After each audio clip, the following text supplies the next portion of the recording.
செத்த போனமா எரிஞ்சு போயிட்டார். கண்ணெதிரே அப்பாவை விரட்டி விரட்டி கொன்னதை பார்த்த குரு மனசு எப்படி துடிச்சிருக்கும். நடுராத்துல முடிச்சுக்கிட்டு துடிப்பான், அலருவான். அதான் வெளிநாட்டுலயாவது நல்லா இருக்கட்டுமே தூக்கி கொடுத்துட்டேன்.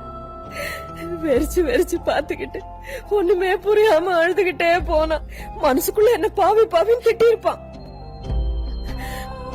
ஜீவாவை பார்க்கும் போதெல்லாம் குருவை பார்த்த மாதிரி ஒரு திருப்தி. இவன் இங்க நிம்மதியா தூங்கினா அவன் எங்கேயாவது நிம்மதியா தூங்கி இருப்பான்னு ஒரு ஆறுதல். நாய் தன் குட்டிய தானே திங்கிற மாதிரி அவனை வித்த காசுல தாண்டா உன்னே ஆளாக்கின. இந்த சொத்தெல்லாம் அவன் தன்னை தொலைச்சு உனக்கு போட்ட பிச்சடா. இத அழிக்கவோ விற்கவோ உனக்கு உரிமை கிடையாது, உனக்கு உரிமை கிடையாது. அதோ நிக்கிறாங்களே அந்த ரவுடிகளுக்கு உனக்கும் என்னடா வித்தியாசம்?